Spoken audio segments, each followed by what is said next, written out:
Bismillahirrahmanirrahim. Masyurbu gari-gari ngombe, summa sagaru gari-gari mabok, summal magamu gari-gari magam, wa huwa sahu dan udaya magam iku asahu waras ayagalu dan ujabakan balabadalah walu mawahibu utai birang-birang haliku birang-birang bawewe wal magamatu magazib lan udai zaga magam iku magazib gagang dan usaha magazib wa taqaddumul ahwal alaiha. Ia menyaritakeun bag-bagan ibadah geus apeng-apengan datang ka zauk. Urang masih kene jalan di tempat can mulayan acan. Jadi mangan saukur dongeng we heulanan sakadar nempok karena keistimewaan para sholihin, para aulia Allah. Jadi cacarakanana urang dek berangkat teh awalus sair ilmun sakumaha kamari summa amalun tuluy amal summa halun wa huwa zauk. Geus datang ka zauk ge hirup geus pohara. Lamun urang hayang datang ka zauk eta teh geus bakal timbul khawari. Lantaran urang pasti geus ninggalkeun dunia, pasti ninggalkeun makhluk. Jadi pepegatan urang jeung jelema. Ulah aya tu'lak ta'alluq. Jeung dunia ulah aya ta'alluq. Bakal ngeunaheun geragi pasti jasa ngeunaheun jeung ieu teh bakalna bokonna mah kabungbulengan bakal kabungbulengan gitu. Lamun urang nyaritakeun kabungbulengan jadi geus hese nyaritakeun kabungbulengan ku ngeunah jasa teh kabungbulengan. Satungtung di jero hate urang aya mengkeluk aya kurawa-kurawa di jero hate aya jari-jari motor aya mobil geus moal ngeunaheun salat teh moal bae teh biasa bae teh mah salat biasa teh pokona masih gene di jero hate can pepegatan moal ngeunaheun eta zauk teh can karasa. Engke kapan nu mantak urang dibere zauk teh ninggalkeun dunia lantaran dunia mah hijab. Mun kurang geus ditinggalkeun da dunia teh makhluk ditinggalkeun nu deukeut Allah. Bahasa Tuan Syekh sakumaha tadi hei maneh teh ngabalieur kula mah teu pernah ngabalieur berarti Allah makan terus bae ngurusan urang. Hei maneh ninggalkeun kula mah teu pernah ninggalkeun. Hei maneh nu poho kula mah teu pernah poho. Berarti kan Allah mah terus bae jeung kituna teh qadim Allah mah. Lain anyar kuari urang ibadah karak ditempokeun atuh lain. Lain kitu Allah mah qadim nyahona ka urang. Allah qadim deket ka urang wa nahnu aqrabu ilaihi min hablil warid deket Allah ka urang kunaon urang nu bangkawarah urang nu bangkawarahna lamun urang ditolol-tolol ku jelema ditolol-tolol goblok tolol sia bangkawarah sia marah ku jelema biasa mah. Tapi lamun urang ditolol-tolol ku wali moal marah. Lamun aya kiai nyaritakeun ngazakat bae nyanana hayang marah. Kiaina hayang dibere zakat marah. Goblok teh kiai zakat deui padahal mah teu katembong di jero bahasa tersimpen hayang dibere ta eta teh moal nurut tapi lamun di tas bangga teu hayang bakal nurut kos kitu tah syariatna. Nah ku ari dicarekan ku jelema urang ge dicarekan sia tolol beuki jasa kana dunia goblok sia marah urang lantaran nu nyarekan akur akur tapi lamun nu nyarekanana ahli Allah nu nyarekanana geus usul ka Allah eta mah terserah nyanana endek loba deuk teu boga lain urusan ya nyanana mah geus anti karena dunia dicarekan teh ku jelema eta urang teh tenang urang teh nemah ngan jelema teh embung ka pangijeng nu kos kitu mah embung urang jarah yuk kasihan embung aing geus dicarekan kitu bae nu mantap kaju podal embungan ge geus ditampiling ge di jarah ka kos kitu teh arah rembung sieun padahal menyarekan tilok naon tilok rasa geus aya eta teh naon eta lantaran geus boga perasaan jauh diri urang jeung si itu asana aing kacarekan padahal macan aya sejarahna nyarekan eta pas kitu bae tah terus bae.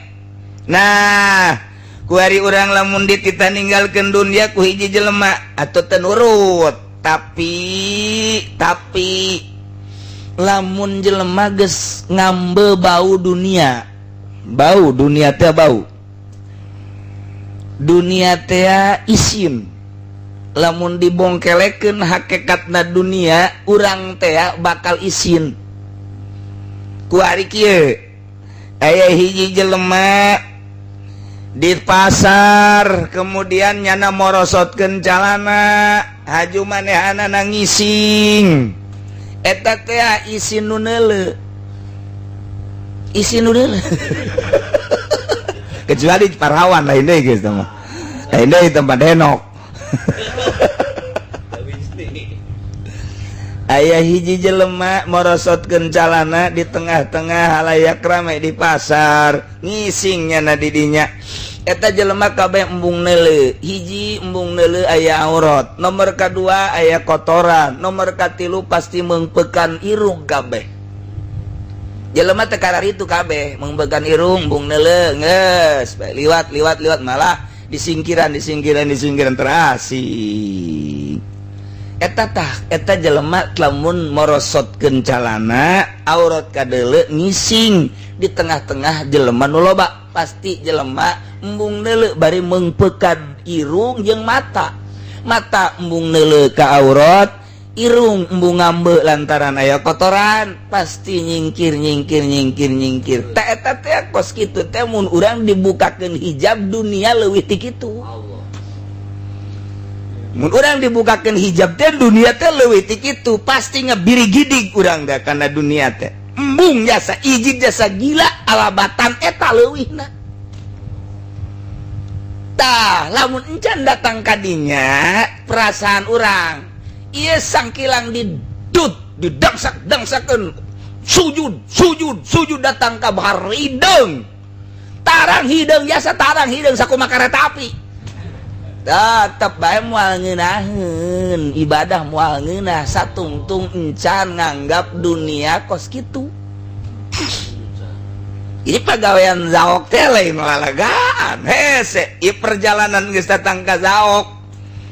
urang dek ka Bandung kudu ditinggalkeun lembur melalui Bogor Cianjur datang ke Bandung ka ditu mun jalan nu biasa kuari nu jalan ka ditu Purwakarta tak datang ke Bandung sabaraha kota nu kudu ditinggalkeun cek imam cek Satuan Syekh Abdul Qadir hayang menempuh zaok teh eta teh kudu di jalan ge iyaro fit thariq al asya ningali di jalan berbagai-bagai perkara urang dek ka Bandung teh di jalan teh tunggula tingali macem-macem aya eureun heula aya neuleuh pemandangan neuleuh ping-ping neuleuh susu macem-macem eureun heula di rest area kemudian ngopi dahar angel tak datang ka Bandung Ka Bandung teh angel biasa. Padahal geus dibere jalan tol supaya cepet tetap bae, loba gangguan gawang disebutna awaid yaro fit tariq al asya. Tapi lamun jelema nu istimewa mah bebeja ka supir, pir. Jam sabaraha ye? Jam sekian. Cepet ka Bandungnya. Aya mangga. Set, langsung nyana. Kaca tutupkeun, rek kerek. 2 jam datang ke Bandung. Naik Lexus 1 jam ke Bandung. Mau naik Mio ya 5 jam lah.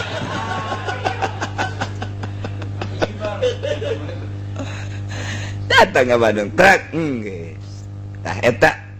jelema nu hebat bakos itu datang tek ditanya neuleuna nu jeung teu pernah neuleuna naon di rest area henteu sugan aya pemandangan henteu pokona gua mah langsung metlek datang ka pamaksudan nikmat ieu mah pan teu kuat urang di jalan teh eureun heula di rest area ngopi teh dahar teh dan lain sebagainya. Batur mah geus datang ke Bandung nya nama masih di jalan kene. Bahkan aya nu teu jadi ka Bandung. Teu jadi ka Bandung balik deui. Loba jasa gangguan. Urang dek ibadah ka Allah, ya rafit tariq tariq manawi. Suluk di jalan teh loba jasa, aya nafsu, aya dunia, aya makhluk. Ila gangguan-gangguan urang. Dek datang ka Gusti Allah, dek usul ka Gusti Allah tayyaro fit tariq al asya. Keur ngeunah-ngeunah urang magahan ngaji, keur ngeunah-ngeunah urang zikir hayang usul ka Gusti Allah dienolkeun jol bae urang aya nu datang ti kabupaten. Kita jadi eta kos gitu. Aduh tawar. Eta ngaranna mandeg di rest area. Mandeg tadi rest area tanu kos itu tah. Mandeg. Berangkat kebel menganing mandegna. Kebel mandegna teh luak liek deui. Aduh. Neuleuh apaan saya geus kebel jasa ieu teu ngeunaheun ditumpakanana hayang ganti ku hari ka Fortuner. Fortuner kan pun. Berpikir deui magol deui di dinya. Magol deui di dinya 2 kali geus magol berangkat deui teh di Belaraja aya nu geulis jahe. Magol deui geus sabaraha kali magol teu usul ka Gusti Allah. Ta ieu lah ya rafit tariq al asya, ya rafit tariq al asya. Urang salat mah salat biasa, ilmu aya, beramal ngan henteu zaok. Moal bisa satungtung encan disia-siakeun dunia. Encan disia-siakeun mah tetep bae. Tah, ku Tuan Syekh Abdul Qadir mah ka dieu ya, jang ka dieu. Kiai di ujang-ujang bae ku Tuan Syekh mah ka dieu jang. Ka dieu jang. Jang teh batinna ai kiaina mah tu kiai janggotan segala sorban segala. Ngan ieu rohna ujang keneh. Ka dieu jang. Ada jang. Ditungtun ku Tuan Syekh Abdul Qadir. Ari maneh ku ari aya teu aya memeh maneh aya eueuh heula teu eueuh memeh maneh sa abah memeh abah abahna abah memeh abahna abah abahna abahna abahna abah ayo terus coba ku sia tutur ka dieu abahna abahna abah terus ada terus meme abah Adam meme Adam ada satan nu heula Allah man taqaddama Allah kan wa man ta'akhara Allah sia kuari aya diurus kan ieu ku Gusti Allah sanajan dibagus-bagus ge ieu sehat wayah gering mah gering bae kan mohon sanajan di hebat-hebat ge ieu ku dokter ku tabib wayah pae mah pae bae kan mohon. Jadi berarti anu ngahirupkeun jeung nu maotkeun sa Gusti Allah. Pinter sia. Pinter sia. Jadi ieu nu ngurusan hirup sia dahar nginum teh sa Gusti Allah. Haju Allah ngurusan sia tia ieu urusanna geus anggeus sapancan. Hartina tulisan umur sia, tulisan kakayaan sia, tulisan umur sia kakayaan jeung pagawean sia taya dahar nginumna sia teh eta geus aya tulisan ajan geus ti gosip pinter sia tapi kan kuari sia kunaon eta usaha bolon ditolol-tolol ku Tuhan saya mata di zaman Tuhan saya Abdul Qadir atuh sia ku boloon-boloon teuing perkara nu geus anggeus perkara nu geus beres ku Gusti Allah diatur tulisanana ge saya di Lauhul Mahfuz atuh sia kunaon milu ngurusan eta kunaon sia milu urusan Allah teh ti eueuh ngayakeun ti eueuh ti aya ngaeukeun haju di jero aya teh aku Allah teh diurus sia teh segala rupana dahar nginum sare kawin jeung sajabana diurus sesuatu anu baya bagian ka anjeun yajiu bakal datang kulu kismin tiap perkara anu anjeun aya bagian kana eta perkara baik min komisin baju komis wa amamatin sorban wa uklin dahar wa surbin nginum wa nikahin jahe ieu teh bakal yajiu datang. Nah kahartin teh Gus ya kaharti atuh kunaon siar diriweuhkeun ku nu kos kitu ulah riweuh ku nu kos kitu urusan nu geus anggeus ku Allah diurus ya ulah milu ngurus sia mah kuari mah tinggal ngabakti ka Gusti Allah sok geura nolkeun lantaran Tuhan saya mah nu geus nol milu nolkeun di nolkeun ulah aya nanaon di jero hate engke ge wayah kawin mah kawin bae sia kuali ulah mikiran hayang kawin ulah mikiran milih nu putih nu hideung jak geus aya tulisanna di Lauhul Mahfuz geus aya tulisanana nu bakal hiji nu bakal dua nu bakal tilu sanajan nu kolot marah bae ge aya tulisanna nyandung mah nyandung bae lain amin tolol jasa kudu araramin lain tita amin ya mah ini saya tulisan ini tok cicing maneh kuari mah cicing lamun bener bakal kawin kege iraha waktu tetep bae awewe bakal datang bae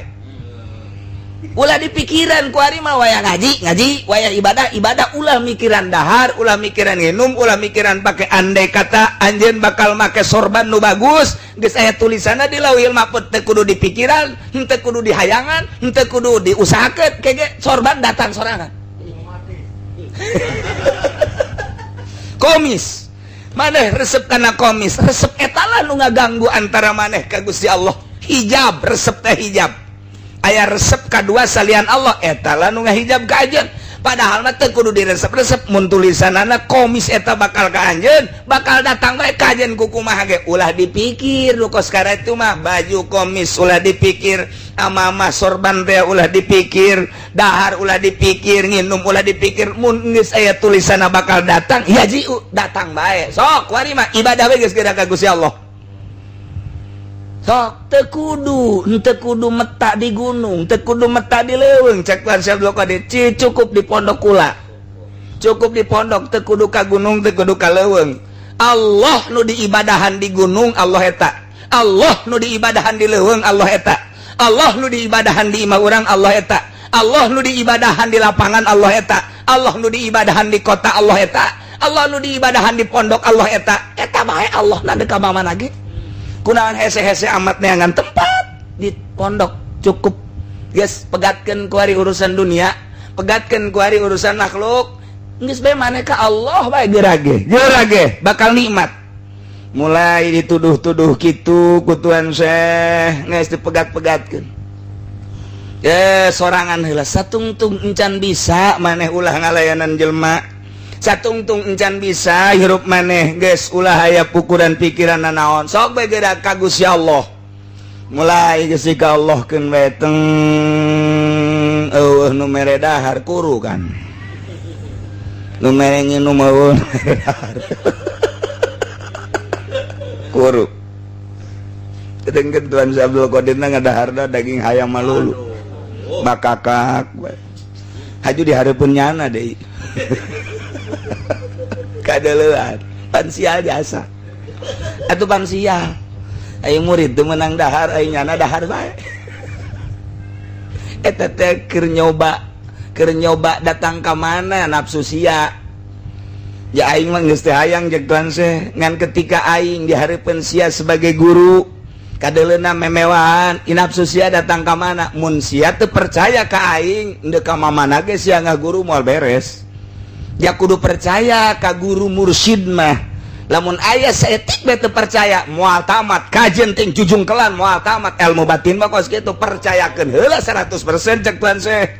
bahwa aing teh guru sia bahwa aing teh geus teu hayang ka dunia bahwa aing teh geus pepegatan jeung jelema hiji bae aing mah ka Allah mun masih kene sia cangcaya ngeuk ngaguru ka aing moal jadi sia oh geus katebakeun suuzon tah kuari mah geus satu guru-guru kula-kula tuh nyana geus atuh geus mama lo sesenangan deuk naon ge oh kitu atuh ieu mah mamanukan mah bahaya ieu mah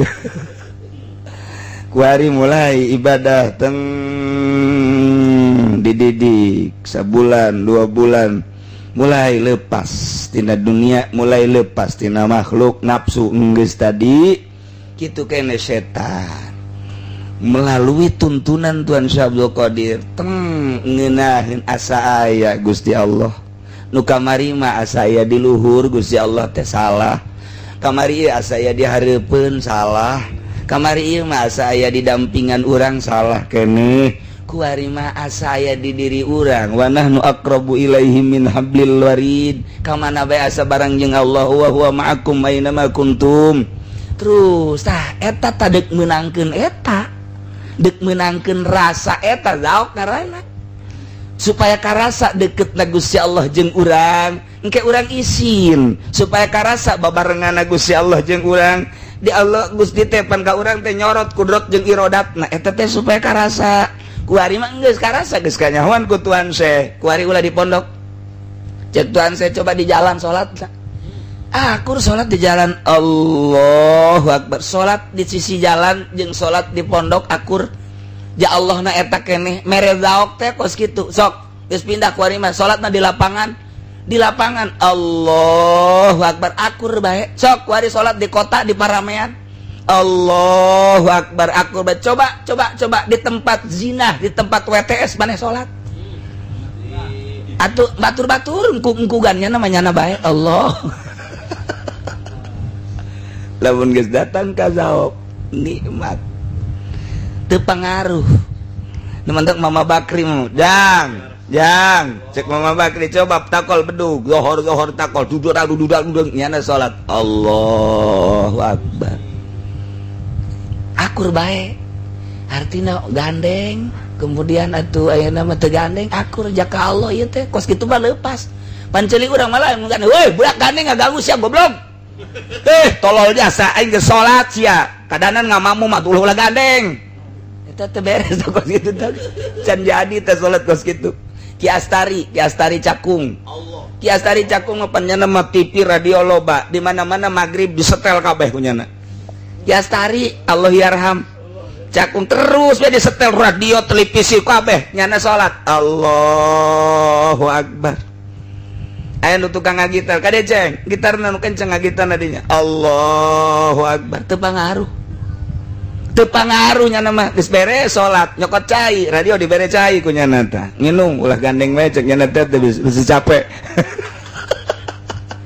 subhanallah biasa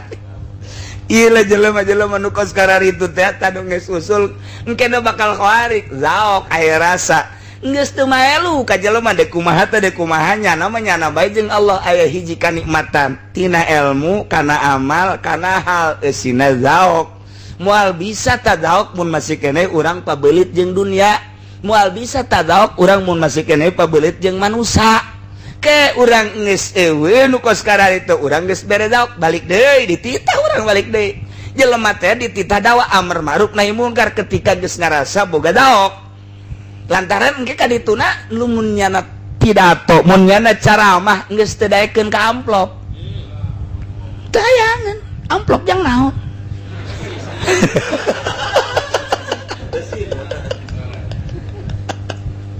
tak eta geus deuleu jelema teh yang dipuji aing mah ka Allah nuduhkeun duit teh jahai teu hayang lain sombong geus teh hayang jasa cek nyana teh aing mah kendaraan geus teh aing mah nuduhkeun ieu jalan ka surga ieu jalan ka neraka si adek muji heuk teu muji kal sarua be muji jeung teu muji sarua cacad aing cawad aing tetep aing mah kieu-kieu bae ja aing mah keur jeung Allah ngan aing mah dibere tugas amar ma'ruf nahi munkar sakitu geus ngeunaheun anu dibere ceramahna anu dibere dakwahna ge beban lantaran nyanana dibayar sakitu teu dibayar sakitu dibere sakitu teu dibere sakitu bahkan kadang-kadang dibere ge dibikeun deui ka ditu aya leutik mah ngeunaheun urang mun boga dai model kos kitu nikmat kana aja jantung ngeunaheun sejuk anu aya di mana geus datang kana zaok model kos kitu ieu mahal luar biasa fa awalus sair awal berangkat hiji ilmu na heula siapkeun sakumaha kamari ilmu macana ilmu nahuna ilmu tah beres kus bisa maca kitab ngahartikeun kemudian ngahartikeun mampen ieu jeung piwalieun manya wali itu bisa maca kitab ti dituna sebab kullu waliin alim la aksa setiap wali pasti alim la aksa aya walaysa kullu alim wali henteu setiap alim wali tapi alim mah wali mah pasti alim moal aya jelema diangkat jadi wali bodoh moal aya manya Allah sembarangan ngangkat jadi wali bodoh itu udah jadi bupati geus bodoh ulah atuh komo iya kullu waliin alimun wala aksa aya walaysa kullu alimin waliyun kullu rasulin nabiun walaksa walaysa kullu nabiin rasul setiap rasul mah nabi teh setiap nabi rasul loba nabi teh diangkat jadi rasul tiap wali alim teh setiap alim wali loba kiai teh jadi wali ngan jadi tim sukses kos kitu tah beres ilmu beres amal kakarak ti dieu bakal timbul hal zauk di dieu tah mun geus datang ka daok suma surbu moal aya eureun-eureunna ibadah sebab nikmat moal aya eureun-eureunna tah mah geus kajenggu kumaha ge ditahanan urang moal bisa Allahu akbar eta ngeunaheun jasa salat ngeunaheun Allahu akbar geus hese nyaritakeunana geus tanpa usoli nya mah tuh usoli mah temen tadi teh anu kamari caritakeun usoli par hayo Allah saksi Japar mah lain Allah geus ngeunaheun jasa atahna ge geus tilok atah-atah betul cara kiai salat di dekat santrina atah santrina keur masak asak kiai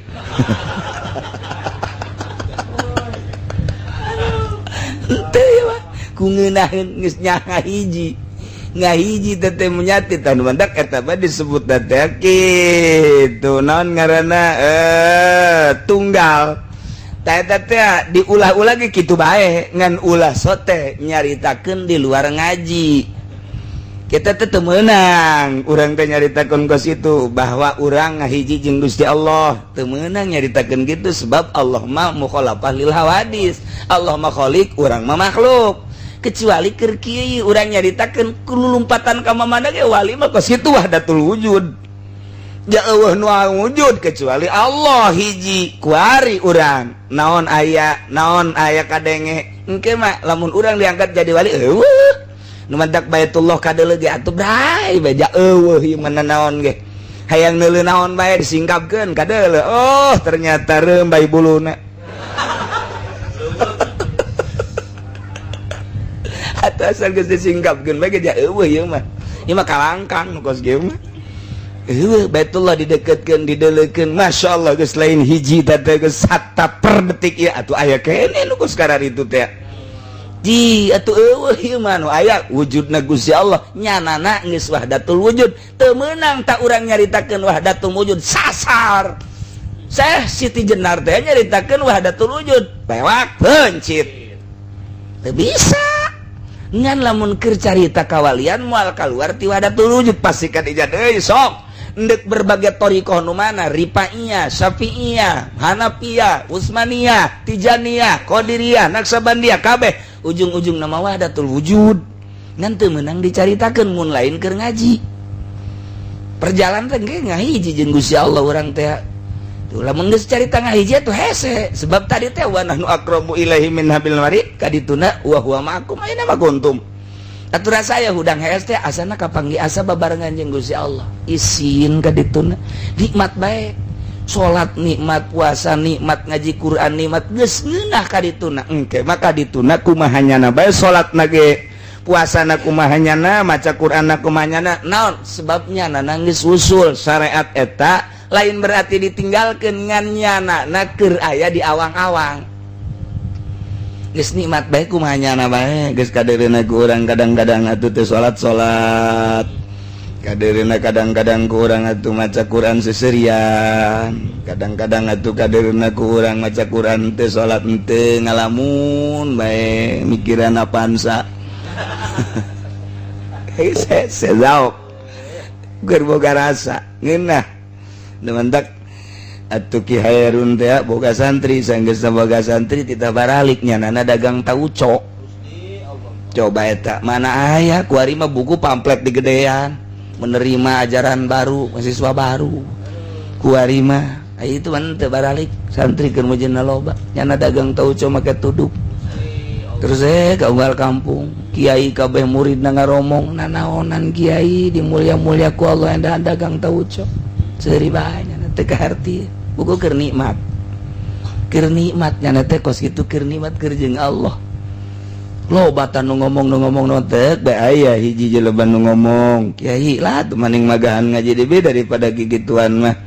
Ieu maksudna naon eta kikituan? Cek Ki Hairun saetik mah jadi kiai mah loba nu daek sebab dimulya-mulya.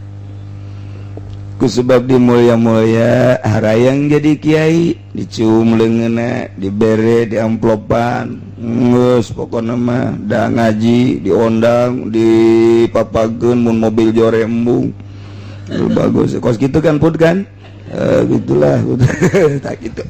Itu eta hayang dimulya-mulya gitu eta teh jauh ka Gusti Allah. Tah nu hese ge kos kieu ngamalkeun ilmu asa bareng jeung Allah ku batur ditoler-toler pugu urang keur jeung Allah. Nikmat jasa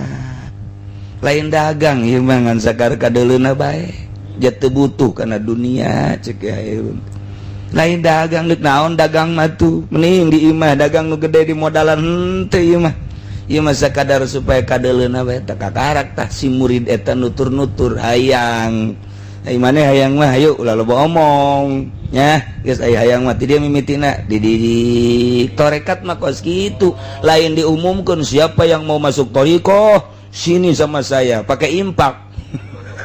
Heran deui gua tarekat make impak geus tamat masjid embe teu masuk aya jeung ngaji amil Kiai Haji Hamid Cisoka.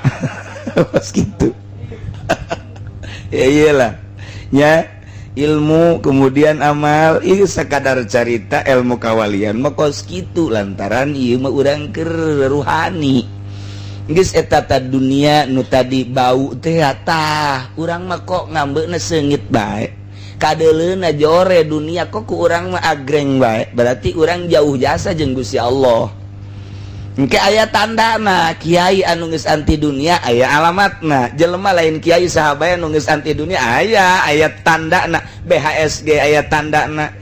Atlas aya tandana aya merekan cap gajah depa aya kabeh gajah lari aya tandana atuh eta ge jelema nu geus anti dunia aya tanda anti makhluk aya tanda moal kaliru geus ditandaan wa alamatuhu hiji-hijina jelema anti dunia geus aya tanda jelema anti makhluk geus aya tandana beda engke anti dunia jeung anti makhluk dua kadituna geus teu ka bade dode-dode ku nafsu aya tandana nomor katiluna engke jeung setan aya tandana nu mantak setan datang ka nyana mah ngagoda diome ku nyana. Kalau mun Imam Syafi'i bisa nonjok setan datang ka buta setan emang naonan gitu atuh naonan eta kan tanda berarti kan pohara jasa Imam Syafi'i. Masya Allah geus urang ge lamun keur diuk aya jelema tonjok habak setan sia. Iyalah zauk kakarak datang ka zauk hilanan tah eta rasa geus ngeunaheun jasa nikmat tah datang ka dinya tah geus datang ka zauk rasa deket jeung Allah rasa bareng jeung Allah lantaran eueuh dunia eueuh makhlukat satungtung dunia jeung makhluk aya keneh ngancik di hati urang moal boga zauk paling biasa bae artina biasa bae ibadah biasa ibadah syariat geus ibadah geus datang kana hakikat hakikat nu geus boga zauk tadi tah. Nah ilah perjalananna heula ya rafit tariq al asya. Urang dek usul ke Allah teh, waduh dunia ke urang ngagoda, makhluk ngagoda ke urang. Lamun urang teu boga guru seperti Tuan Syekh Abdul Qadir ka dieu sia kieu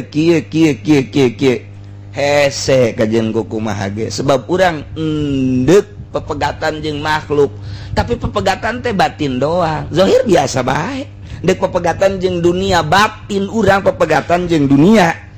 di tengah-tengah dunia hese mun eueuh guruna hese tapi lamun aya guruna tuh teu biasa bae biasa tinggal kecerdasanana datang ka mana. Nah iyalah mimiti ilmu geus moal aya jelema diangkat jadi wali bodoh moal aya.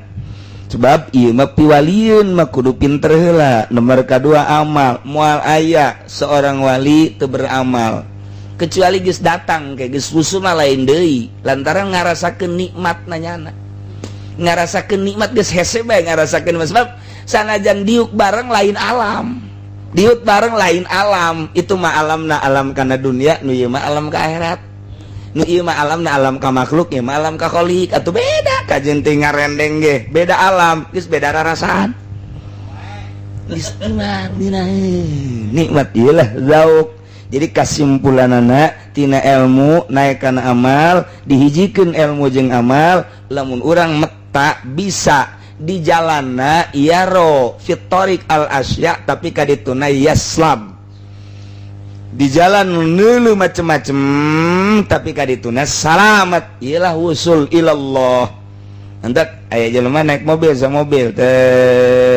datang ke Bandung geus datang ke Bandung anu dula-deuleu di jalan teh ngomong kan HS goblok sia mah di jalan HS bae tolol tuh dula-deuleu loba pemandangan loba awe geulis kunaon hes bae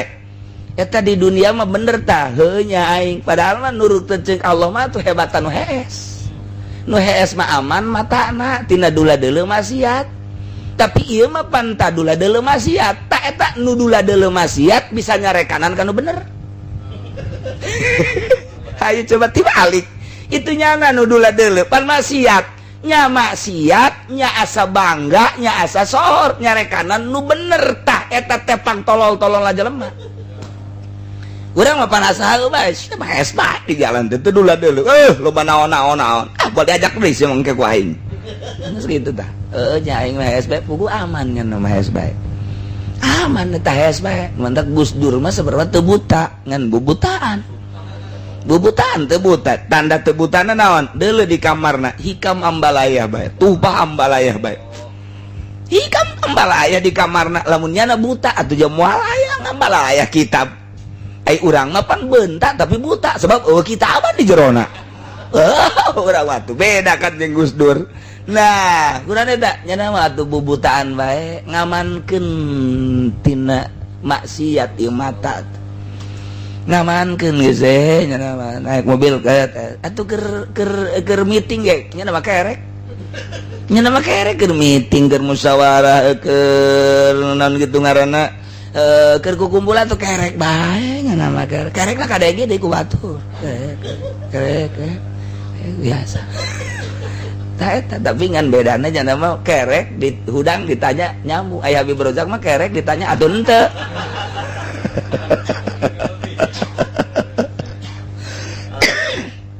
gitulah ieu carita zauk nah engke kakarak naik deh summa syurbu wallahu a'lam.